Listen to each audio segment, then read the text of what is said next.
It's Robin, Art Island Crafts, and welcome to my studio. Today I'm going to show you two different ways to make a square in a square block or an economy block. Sometimes people use one name over the other. Most quilt blocks have more than one name. This is one of my favorite blocks, and you'll know that because I've made several videos for these already. I've actually done these during a live stream. I'll put a link in the pinned comment for the live streams, but I wanted to have a separate video so that you can just refer back to this one. And then if you want to catch all of the longer conversations and maybe some extra tips and tricks, you can go ahead and watch the live stream video. Two blocks that look very similar, but they are done different ways. This block, as you might notice, we end up losing our points on our center square. This is actually a pillow top that I am going to be working on. But for this block, we have our center square that sort of floats a little bit in the center. I like both versions, but it just depends on what you're looking at. I just have basic batiks here, and as you can see, I fussy cut some charm squares to get the butterfly floating in the center. Today we're going to go ahead and make a 6.5 inch quilt block for both versions. Today we're going to make a 6.5 inch quilt block, and I'm going to show you the different measurements that you need for that block. I'll also go ahead and put the measurements down below in the description box. So for this block, we have our center square, which is going to be 4 inches. So if you want to fussy cut that one, you have that opportunity. The second round, which here is the white and purple, I have another square that is 4 inches, and on this one I've drawn an X diagonally on it. And then for the third round, I just have a 5-inch square that I've also drawn the X diagonally from corner to corner. Now for this version of the economy block, I like to cut my fabrics a little bit larger. I will put the regular size down below in the description box and the one that has a little bit extra trimming up room. So when I make economy blocks, and when most quilters make them, they tend to be a wonky block. It's a little bit difficult to get them to be quite perfect. So it's nice to start with larger pieces that you can trim down, just like when we're doing half square triangles. Most of us don't cut ours exactly. We cut our pieces a little larger and then trim them down to the size we need. So for this one, we're going to have our center square that's 3.5 inches by 3.5 inches. For the next round, which is the white, I have cut 2 squares that are 3.5 inches. And for the final round, 2 more squares that are cut at 4.5 inches. Now it's up to you whether you want to cut these outer squares all the same fabric, same color, or if you want to mix it up. I'm actually using a charm pack, so I'm just going by what I have in the charm pack. Today's charm pack is the Orchid Shadows by Dover Hill Studio, and it's through Ben Artex.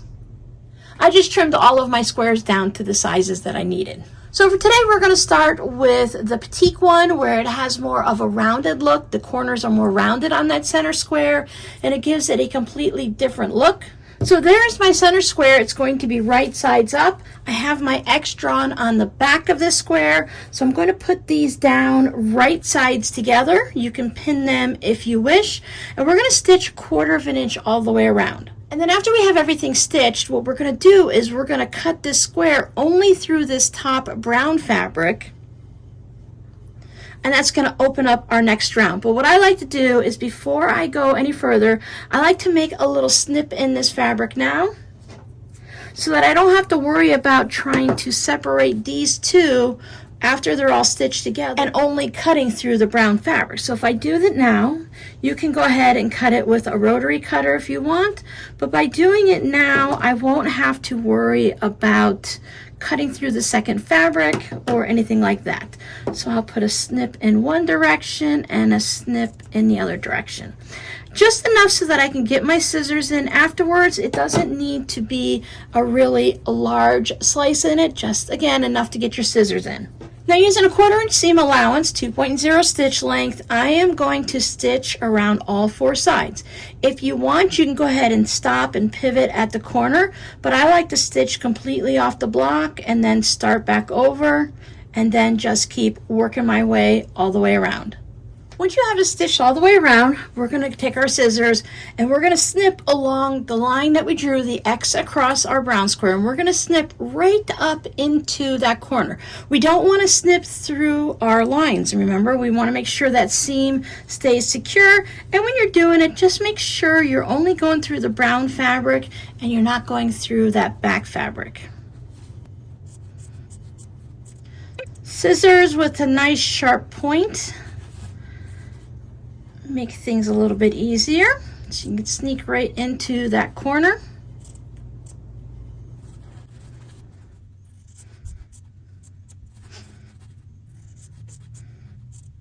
Take this over to your pressing station and you want to press all 4 of these flaps open.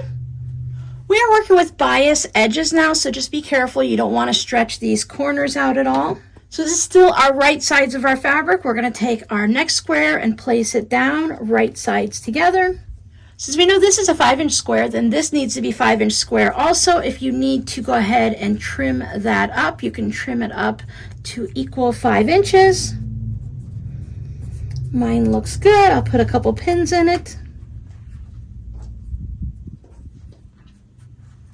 And we'll do the same process. We're going to go ahead and do the 1/4 inch seam allowance, 2.0 stitch length, and stitch all the way across here.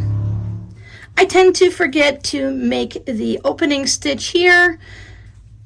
If you forget, it's simple. You can go ahead and take care of that afterwards once your block is all sewn together.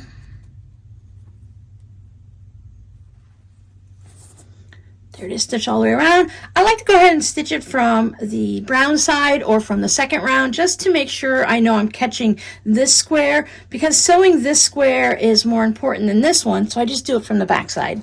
Now, if you happen to have forgotten to cut that X ahead of time, what you'll need to do is you'll need to grab this orange and separate it from your other ones like this. Make that little snip right there in the X so that you can get your scissors in. And then once you can, just go ahead, snip it all the way to the corner.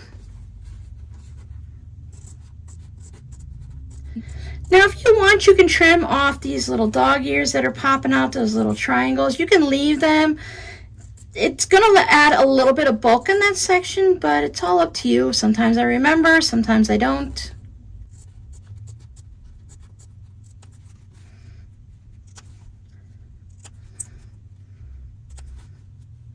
Take it back over and press these open. So there we go. We'll just trim these little bits off here. You can place your 6.5 inch ruler down and see if you need to trim anything up. But mine looks pretty good, so I'm not going to worry about trimming anything. So there we have this version. Now to make that version, we start with our center square. I've layered the 2 matching fabrics together, so my white outer round is round 2, so I have that sitting right there, stacked 2 together. And I want to cut this on the diagonal corner to corner just once.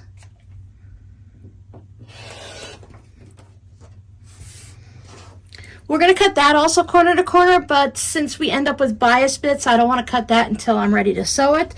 And what's going to happen is we will sew these like that, and that'll be our first bit of our square and square or economy block. So what I want to do is on opposite sides, I'm going to fold this in half and just finger press the halfway point. You could put a pin in it or make a little mark on spots opposite of each other.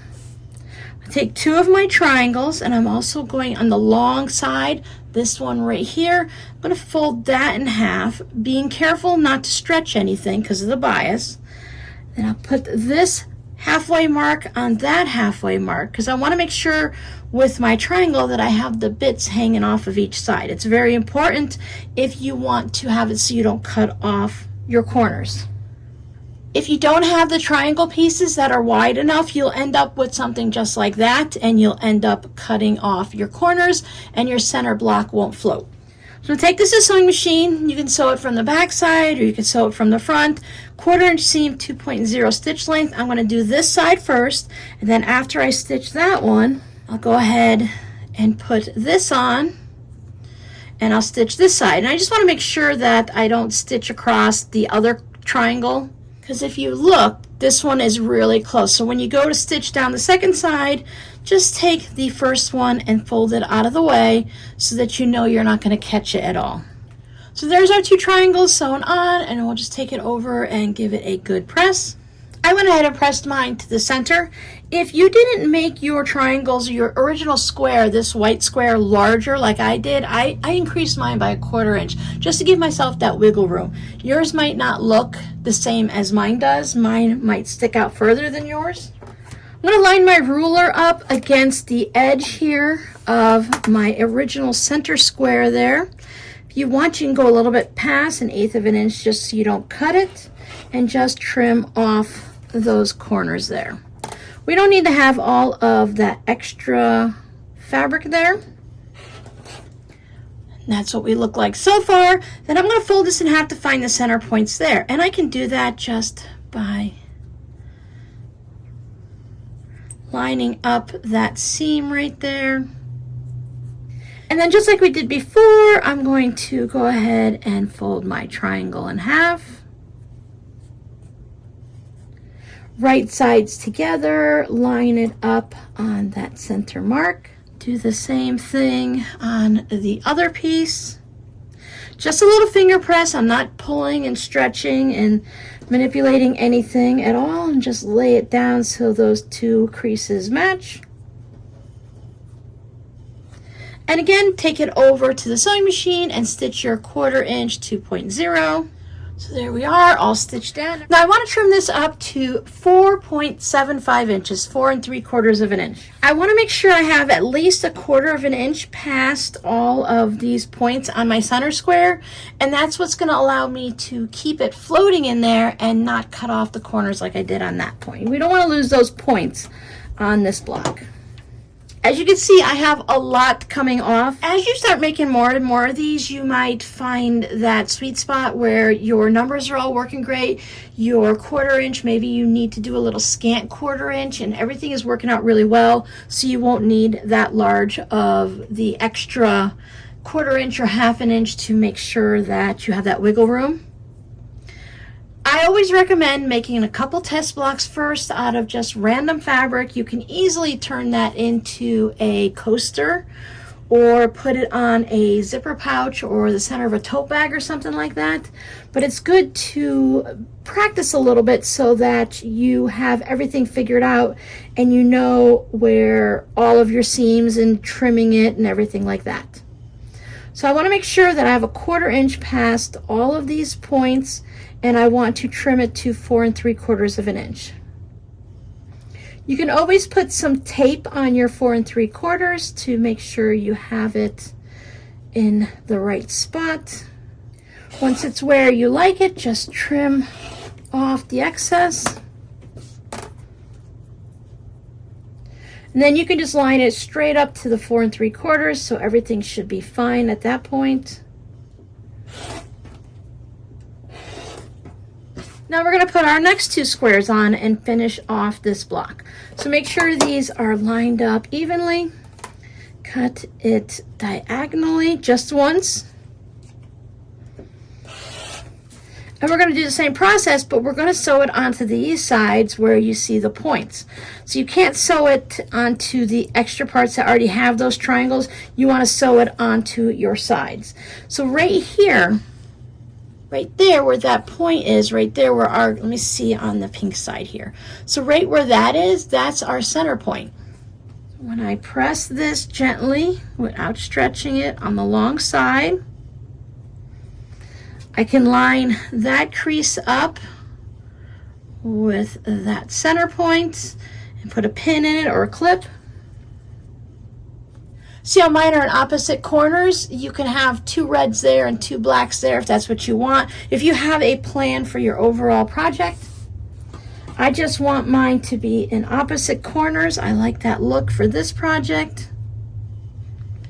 By changing up where your colors are, you can get secondary design, so it's up to you. Again, line my crease up in that corner. So the 1/4 inch seam on both sides, push it open, trim off the extra, and then put these 2 pieces on, just like we did on that first round. So this is what it looks like when I have two parts on, two triangles, and I'm just getting ready to sew on the last two triangles. So there's my final round, and this time I'm going to trim it up to 6.5 inches. And again, I want to make sure that I have a 1/4 inch past here because I'm going to stitch it to other blocks. My block right now measures 7.25, so that definitely gives me plenty of wiggle room. I like to start by sliding it down so I have 6.5 inches and find that 1/4 inch so both of them will float a little bit, and then slide over for the 1/4 inch there. Again, if you mark some tape, some painter's tape or the quilter's tape or some washi tape, it'll help you line it up a lot quicker. If you're making more than just a couple of blocks, it's very helpful to have a couple of those little techniques, those little cheats and shortcuts to help you get everything just right.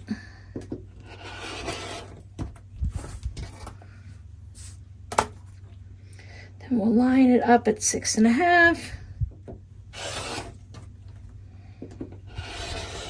There we go. Now we have two of our economy blocks done, or a square and a square and a square. So whether you want to just put a square on it, sew it around and cut the X, or if you want to cut your squares into triangles and work on that bias, either way you're going to end up with a very similar block. This one just has rounded corners or lost points, and on this one our little square in the center kind of floats a little bit and we haven't lost any of those points.